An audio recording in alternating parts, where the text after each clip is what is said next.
501s are and what they do. They not only are in great anticipation, wonder, and joy, and come to Comic-Cons, but they also go to children's hospitals. They do things for folks with cancer. They go and really bring light and life to people's lives. So we are indebted to you. We thank you. Thank you for that show. That was a quick in and out for me. I got a call from Dan to come and play with them, and it was a very different group to be working with. All obviously comics who really they're very off the cuff and they improvise, and so it was fun to be with them. Really fun. And it felt like a different kind of role that we've seen you in too, because you were one of those people that you portray when you do kind of like the dark and the villainous roles. You portray them incredibly well. And even Gilbert had a little bit of that until the end, when it became a little bit more lighthearted. So it was fun seeing you in a different kind of way that way as well. I'm so glad you enjoyed it. It was a fun show. I love Chevy, and a lot of great artists worked in that show. A little different, a little offbeat. It was fun to do. Yeah, I mean, and I know they're currently working in the community now, although it is on pause because of the writer's strike. Do you think there's any possibility that they could bring Gilbert back from school? I doubt it. No, that's all right. That's all right. I'm a very different director than what I observed. Directors today are very technologically savvy. So many direct from a monitor that is inside a tent, a little bit away from where the actors are doing their work. I grew up in a time where directors were right next to the camera or very close to the actors. And because I'm an actor, I became an actor's director because I know what it is to act, and I know what I would like to have from my director. So, as in life, if you prepare for something, it's all going to change. But if you are prepared, you have a better sense about what your plan A might be or your plan B might be. And so for me, particularly in the experience of working on Axe and Grind of Better Call Saul, and what I take away from Vince Gilligan as a director, from Michelle McLaren, from Thomas Schnauz, all those great directors that directed not only Breaking Bad but also Better Call Saul, is to be prepared. And then to take all that preparation and prepare for it all to change. That I make the analogy to life because so many times we have a plan in mind, which I always encourage, but many times life shifts that plan and somehow it changes. And if we're malleable enough to change with it, then we find a new road that allows us greater freedom or even to reach a goal that we never thought we would reach. You use so many stereotypical words. Villainous, evil, and my typical answer today that makes me laugh is I'm really just an asshole. So that's the part of me that I access. What I do is very special, and I feel honored to do it. And when I put myself into a role, I try to think like someone else, accessing some of the feelings and emotions I have inside myself. And so what I learned from Breaking Bad was to draw on my breathing practice, my yoga practice, to stay calm and be observant and not to be fearful or afraid to look someone directly in the eye, to be able to take their essence in, right? So we're in a period of time in our history we get all our information from a cell phone or a computer. So rarely do we get comfortable with looking at someone directly in their eyes and leaving space and time. That's awkward because they may not be giving you anything back. But if your eyes are pleading for a connection, you make that connection. You make it a point to make the connection and allow your humanity to seep into someone else. So I allow my nefarious nature, my evil, my villainy, to live in my thoughts. What am I thinking? I'm thinking if Walter White, you don't do what I want you to do, I am going to kill you. That's an active thought. I can portray that. I can allow my inner voice to be thinking and seeing a visual of what I'm going to do to you if you don't do what I want you to do. And to me, that's acting. That's what I do. So I love to be able to access all these different parts of my facility to bring about a realistic character that you all believe. Okay, the challenge for me was to allow myself to find nuance within what was asked of me, right? What was being asked of me was to play the villain, to play the edge, to play the danger, to play the violence, and yet to be strong, and yet to be someone who's ahead of everyone else, to be smart, graceful, and cunning.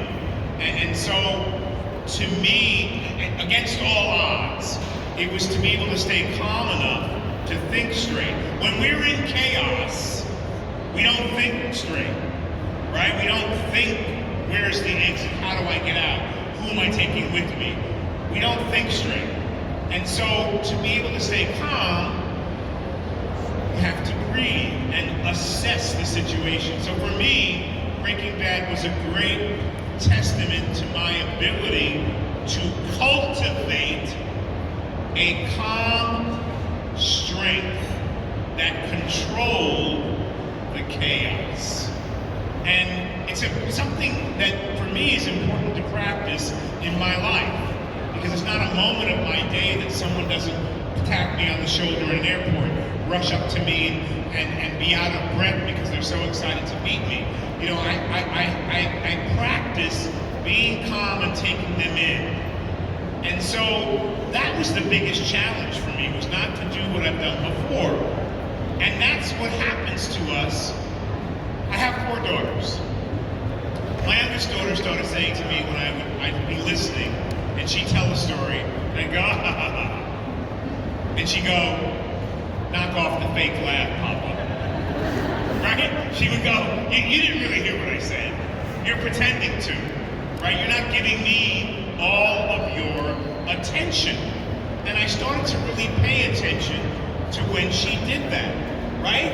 And so now with people, I often say, even with my own daughters, don't be on autopilot. Because you know when someone's on autopilot, when someone's here, or when they're over there, and they're pretending to be here, right? So to me, that was a great challenge, was to control my breathing and really listen, right? There's so much going on in our world. If you close your eyes, you hear my voice, but you also hear the din of the room. Within the parameters of space between my voice and the din of the room,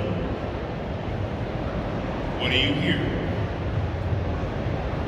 You hear silence. And within that silence is a peace and a calm that, for me, allows me to know that there is a rhythm, a voice, and an energy to the universe. So when we give ourselves space and time to feel that, to think before we answer, we're more present. He lives. Don't kill me, I want to live. You know, I always wanted Gustavo Fring, but I wanted you to see him in a home-like situation, what his home life may have been like. At one point when I was cooking dinner for Walter, they asked me for pictures, photos of my children, because they possibly would see the walls, and I thought, oh, that'd be great if we could see the other flip side of Gustavo Fring. And then there was a conversation with Vince where the less we knew about him, the more we wanted to know, right? So we hold things back from an audience, the more they're intrigued and want to know more. In my brain, so the whole story about the death of Gustavo Fring, I tell in an interview I did when Ben Skilligan came down at the beginning of the 4th season and called me into his office. He was directing 401 Box Cutter, and he wanted to talk about it. I went in the office and he said, excuse me, let me get up and let me close the door. And I said, Vince, don't close the door. And he sat back down. And we did that dance 3 times. Did you see my film? Can I direct an episode? what's going to happen, blah, blah, blah, blah, blah. Well, let me, Vince, sit down, don't close the door.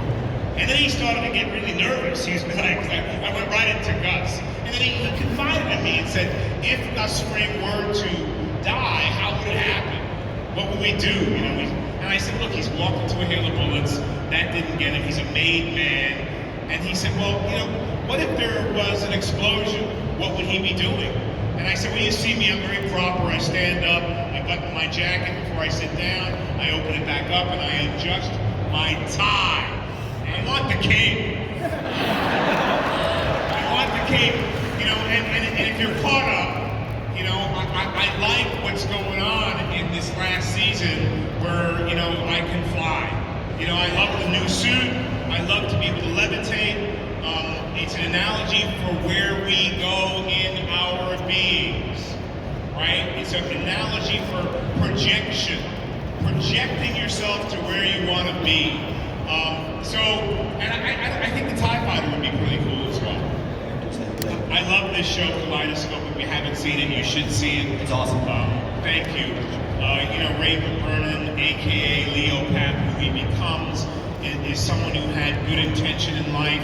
He was good at something that was illegal, but he didn't want to hurt anyone, which makes for a guy who, to me, is an everyman. He has a wife and a child, and he really wants to do good, so he gives it all up. And in his giving it up, he tries to make his way as a legitimate citizen with a business, and he's not making ends meet, and he has the opportunity to go back and be a thief again. And everything changes. His whole life changes quickly. He's not only faced with a major health problem, but he also is faced with an opportunity to do one last heist to set him up forever, and it all goes bad. And I love characters like this because to me they represent more of who we are as an everyman and every woman. Like for me, I have very odd hours. I work all night. I work 13, 14, 15 hours a day. I have what people think is a glamorous life, but I don't do a 9 to 5, right? I'm not like, and then have the weekends off, right? So to me, I want to, and it's an investigation of where I'm going with a lot of different characters. One soon to come that you haven't seen yet, an AMC show called Parish, another everyman. Ray Vernon is an everyman, right? So he represents the working class. And to me, there are not enough stories told about working class people who show up. They show up and they're in service to you and I every single day of their lives. They get 2 days off on the weekend, sometimes only 1, right? And they have regular lives. And so I love playing Ray Vernon, Leo Pap. It's a very strong show, not only in the story of it, it's about relationship of not only the crew of the heist crew, but it's a relationship of family, right? So I look for more things now that tell the story of families. Ray is connected to his daughter that he left behind many years before. He wants to reconnect with her. He really wants to be a father that he never was because he went to prison over something that happens in the show. I won't blow it for those of you who have not seen it. But so for me, that draws my attention to be representative of folks who don't have a glamorous life. Folks who put in the time, arduously, day after day, who are working toward their pension, to be able to retire, to think about being able to finally getting to the beach, right? So I respect those people because I meet these people every single day, and they deserve to be governed properly. They deserve to be getting their pensions. They deserve to be treated better. Mike Ehrmantraut. I love Mike's character because he's, it comes up for me right away. He is the embodiment of the everyman I just spoke of. And for me, he's almost out. He desires to be with, Kaylee, his granddaughter. He desires to have a different life, and he just stays in it a little bit too long. So there's a lot of moments that were awkward and weirdly uncomfortable. But there was a joyous moment when I finished just before Christmas after having been their set for a month and not having been home for almost a year, there's all this great technology, and so we were in the volume, and I'm on the big ship, and there are windows everywhere with things being projected through the windows onto the volume wall, and they came out and they said, look to your right, and all of a sudden Santa on his sleigh with all the reindeers went across the windows of the ship. It's all on the wall outside. It looked so real, it was unbelievable. He's waving, and the sleigh was carrying off the back of it a banner that said "Merry Christmas, Giancarlo." Yeah, it's really quite amazing at how intricate it is, and when it works, it really works well. When the computers go down, they have to reboot and do all these things. But it's a virtual world that you can see. And so, but, you know, in the seeing of it, for me as an actor, I have to mirror what I'm seeing to show all of you as an audience, especially when the camera's close up on me. The marvel of it has to show in my countenance for you to be able to understand the largesse, the vastness of what I'm looking at. You know, it seems like we have a lot of Breaking Bad fans out there, so, you know, Hermanos, you know, in Breaking Bad was a challenging scene. It was all in Spanish. We had 6 different Spanish speakers, so for everyone to understand each other was an interesting task. Almost everyone had a coach because Stephen Bauer spoke Puerto Rican Spanish, Mark Margolis didn't speak Spanish at all. I mean, it just goes on and on. Juan Bolsa spoke Castile, proper Spanish, you know, somebody else spoke Mexican Spanish. So it was a difficult scene because not only of that, but of the emotion. It was the first time for me as Gustavo Fring, I had to be vulnerable. So when you play a character for a while that walks in the room and controls the chaos, you get used to that. And not showing any crack in your armor, and being polite when you have to, and having that nefarious thought in the back of your head when you need to have some vulnerability, which I was able to cultivate in Better Call Saul, because there was a threat to Gus's business, his being, and possibly his life from Lalo Salamanca. Then you just make that switch and be all of a sudden vulnerable was a challenge. And to know that I was doing that okay on the day was also challenging. So that was a very, very challenging scene for me inside, right? So, you know, like, you try not to lose your cool, and you try to, how do I relate this to life? We all have a mask, and we wear that mask really well. We look in the mirror, and we have the mask, and we look at ourselves, at our reflection. And so I have many masks, and I wear them really well. And when I walk in the room, I gotta act like I know what I'm doing. And if I don't know what I'm doing, I'm acting as if I'm pretending. Well, what greater space could I be in as an actor than in a room where I have to pretend, right? It's really great stuff. I get a chance to play. Acting is playing. But what about in life? When you're asked to be really real, really honest, really truthful. When you're asked to share who you really are we able to do that? Even for me as an actor, so easily. What about all the stuff when I look in the mirror that I don't really care for? My ears are too big, there's a pimple in the middle of my forehead. I'm not quite right in the head today. I don't have any confidence to play this guy today. I don't want to be up at 5 in the morning and work until 10 at night. What makes the difference?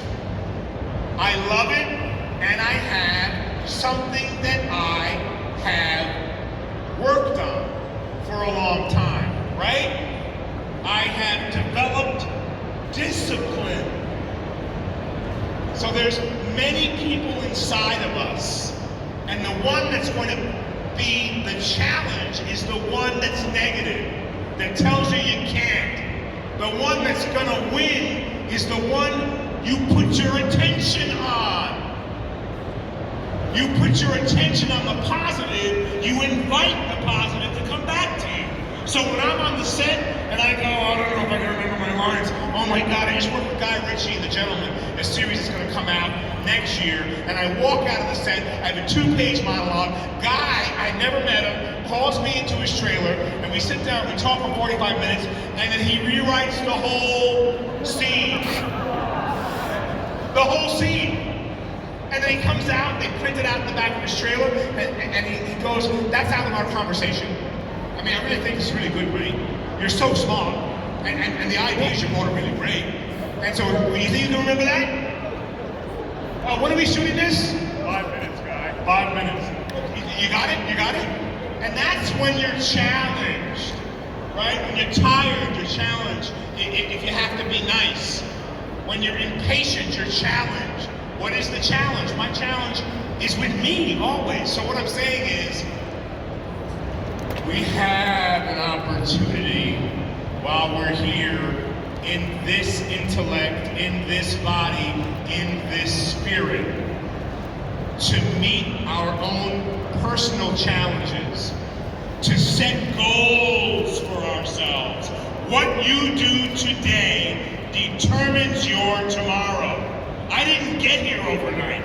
56 years of journey. If you do something 10 minutes a day to achieve your biggest dream, your biggest goal, your deepest desire, it will come true. So I'm walking in Central Park 17 years ago, and I had done a play with a buddy of mine's daughter, Steve Chisholm. He's an anesthesiologist from Long Island. I think one of his buddies and his lovely daughter, Dr. Albert and Amanda, are in the audience today. Okay, so Steve is a dear buddy of mine. We're walking in the park, and our relationship was like this. Tell me some wisdom. Give me some wisdom. I'm like, oh my gosh, give me some wisdom. You got the wisdom. Give me some wisdom. I said, go read this book. I would just finish that book. It was really good. What else can I read? How do I get closer to myself? How do I understand myself? So, I would tell him to read books, and we would trade books and all this. We're walking in Central Park. After I'd done a play one night, we closed the play. He was with 2 of his daughters. I was with one. The girls were all chatting ahead of us. And he turned to me, and he went, oh, you know what? You're a Jedi Master. I said, what? He said, you're a Jedi Master. I said, Steve. He said, you're going to be in Star Wars. I said, what? He said, if you ever wanted to be in Star Wars, you're going to be in Star Wars. Blah, blah, blah, blah, blah. I got a new nickname for you, he said. You are the light. And I let it go. That was 17 years ago. When I got a call from Jon Favreau, it stopped my heart. I was like, what? He said, there's good news and bad news. The good news is, I wrote a role for you in Mandalorian. I said, Mandalorian, what's that? And he explained it to me. Are you a Star Wars fan? Blah, blah, blah, blah. Oh, okay. And then he said, the bad news is I got no money to pay you. And it's all going into the technology. And I said, okay, blah, blah, blah, blah, blah. And I said, excuse me, John, can I call you back? And I called Steve. I said, Steve, guess what? So this is the power and the law of attraction, right? If you don't claim it, somebody could claim it for you. They can put it in the universe. The universe hears it right away, and it germinates until it comes true. And my favorite thing about being in this show was it returned me to a child again, to a boy. We're so serious about our lives. I gotta work, I gotta grind, I gotta do this, I gotta do that. If you're really AAA, if you're really on it. But what about just playing?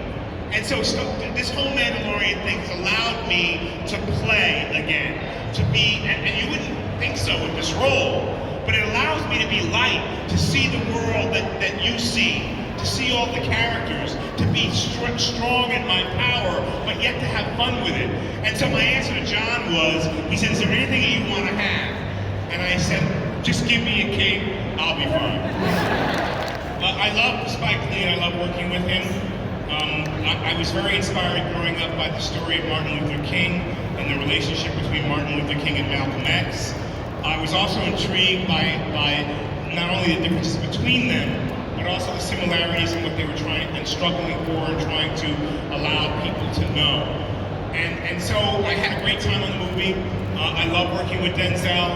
I didn't have any direct scenes with him, but I really respect Spike's life because there's no separation between his activism and what he feels and what he makes, and his trying to enlighten people about the history of our United States. I believe it's for the people and by the people, and I believe a part of us, no matter what you believe, no matter what you belong to, party or whatever else, is that we've given over our power to elected officials who don't fulfill the dreams that we have. So, and that's, yeah, I believe that. So if it's for the people and by the people, take it back and become one, and then we can have maybe a peaceful society. I love that movie. Thank you. Thank you so much. Hi, my name is Andrew, and I have a question. Okay. In The Mandalorian, there was the Night of 1,000 Tears addressed a couple times, and I was curious what your thoughts would be on a spin-off that would be about the Night of 1,000 Tears. Wow, that's a great idea, and anything can happen. I was standing on the set as Moff Gideon, and there was a question in the third season. I had this whole speech about the only thing I didn't have. And I knew that I should be saying a certain thing, right? Like, what's the one thing that Moff doesn't have? He doesn't have the Force, right? But it wasn't written that way. So I went, wait, can I just say this? That we have to call John Favreau down. John came down, and John stands and was very thoughtful. And he said, I think we had it in there once in that language. And let me call David and David Filoni. And so then David Filoni came down, and they were standing, and we're in the middle of shooting. All the crew goes away. We stood there and talked for an hour, right? And David is thinking about the Clone Wars and the chemicals that come in the human body and this, that, and the other. And then he says, like, wouldn't it be great if, like, Baby Yoda ran into the woods, and this dude came out of the woods, and maybe he's holding the baby, and he looks just like you, but it's not you, and you don't know that you're... So my point is, and I stood there, my answer was, is this how you guys make this show? Like, you're like little kids, right? You're like little kids making it up as you go. So the fact is, it could happen. There could be a spin-off of Night of 1,000 Tears. Dreams are made and created in your imagination. And if you can imagine it, it can be. And so I encourage each and every one of you in this room to take the great entertainment of Mandalorian, take the great entertainment of Breaking Bad and Saul and all your greatest shows and apply it to your life. That you can imagine where you want to be, where you want to go, and what you want to do. What is your mission? And I would venture to say that if your mission is connected to being in service to each other, then it will change your life and that of every individual in the world.